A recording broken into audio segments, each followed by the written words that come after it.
Alors, le degré -1, c'est l'argument tétanisant. Alors, c'est un argument qui fonctionne en décrédibilisant l'adversaire quoi qu'il réponde, et surtout, avant même qu'il réponde. Donc, c'est très pratique. Alors, quels sont les 4 types d'arguments tétanisants? Le premier, c'est la diabolisation. Alors, la diabolisation a 6 sous-désinences. Vous avez traité l'adversaire de nazi, fasciste, antisémite, raciste, négationniste et vichiste. Ça fait 6. Donc, bien entendu, vous ne faites pas les 6 à la fois. Vous prenez 1 ou 2. Et vous traitez votre adversaire de ça. C'est diabolisant. Ça s'appelle la diabolisation. Et c'est très pratique parce qu'après, il ne peut plus rien répondre. S'il dit quelque chose, comme de toute façon c'est un nazi, vous n'allez pas écouter ce qu'il dit. Et donc, l'affaire est réglée avant même qu'il n'ait pu s'exprimer. Alors ça, c'est le premier des 4 types d'arguments tétanisants. Le deuxième, c'est quoi? Il est plus particulier, c'est l'accusation d'être un fauteur de guerre. Donc ça consiste à dire, vous êtes contre l'euro, donc vous voulez la guerre. Vous voulez les chars russes qui roulent dans vos rues, qui écrasent les gens et qui mettent à feu et à sang vos villes. Quel rapport, on n'en sait rien, mais c'est un truc récurrent.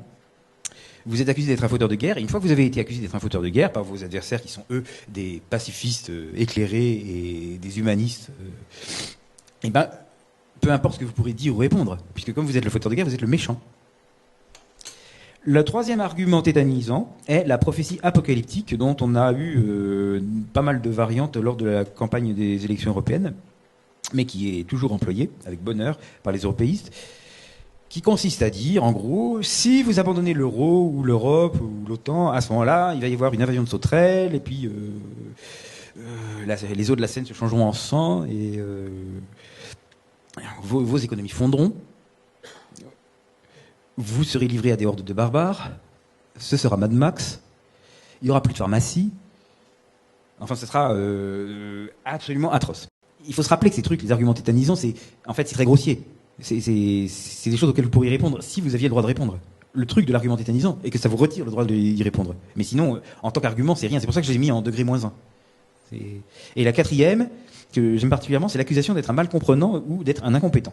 Moi, quand je dis que je suis contre l'euro, mes contradicteurs me disent que je suis mal comprenant, c'est-à-dire que j'ai un QI très bas, et que je suis incompétent, c'est-à-dire que je ne connais pas du tout l'économie.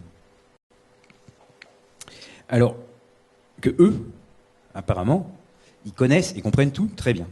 Alors comme je suis stupide, je ne peux rien répondre, puisque même si je répondais à quelque chose, ça ne voudrait rien dire, puisque je suis stupide. Et voilà, nous avons fini la liste des 4 types d'arguments tétanisants, et si vous les regardez dans les discussions que vous aurez avec les gens, ou surtout dans les discussions que vous entendrez à la radio et à la télévision entre les défenseurs du système et ceux qui ne sont pas d'accord, vous les reverrez toujours les mêmes, jamais avec des variances, enfin ils sont très faciles à reconnaître.